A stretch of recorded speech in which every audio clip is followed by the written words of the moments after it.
Urwego rw'igihugu rw'ubugenzacyaha RIB rwatangaje ko rwataye muri yombi abantu batatu barimo Barafinda Sekikubo Fred n'uwitwa Mazimhaka Patrick ndetse na Nyiramihigo Japhet bakurikiranyweho gutangaza amakuru y'ibihuha babinyujije ku miyoboro itandukanye ya YouTube.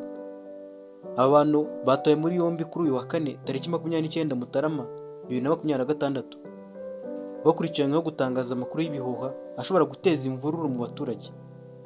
RIB yaboneyeho kuburira abantu bose kwirinda gukoresha imbuga nkoranyambaga mu buryo bunyuranyije n'amategeko, kandi itangaza ko itazihanganira uwo ari we wese uzakoresha izi mbuga nkoranyambaga mu bikorwa bigize ibyaha. Muri Gashyantare 2020 nabwo RIB yari yarahamagaje Barafinda Sekikubo Fred ariko ntiyitaba.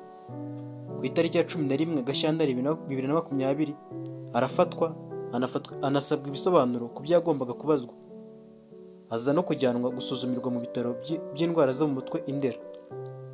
Muri Werurwe 2020 RIB nibwo yatangaje ibisubizo by'ibitaro by'indwara zo mu mutwe Caraes Ndera byemeje ko Barafinda Sekikubo Fred afite uburwayi ku buryo yatangiye kuvurwa, ndetse hemezwa ko atakurikiranwa kubera ko arwaye indwara zo mu mutwe, kandi izo ndwara zo mu mutwe arwaye zidakira.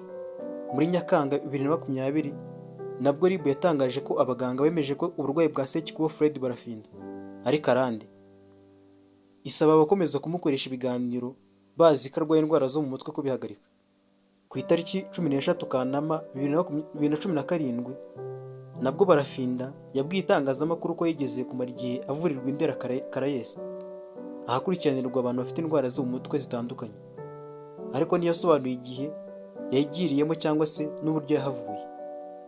Barafinda yamenyekanye cyane cyangwa se yibukwa cyane ubwo yatunguranaga ajyanye kandidatire mu matora y'umukuru w'igihugu muri 2017, ariko komisiyo y'igihugu y'amatora igasanga atujuje ibisabwa. Barafinda n'abo bagabo bandi uko ari babiri kugeza ubu bafungiye kuri sitasiyo ya RIB ya Kimironko, Kicukiro na Kimihurura mu gihe iperereza rikomeje ku byaha bakurikiranyweho. Uyu Barafinda rero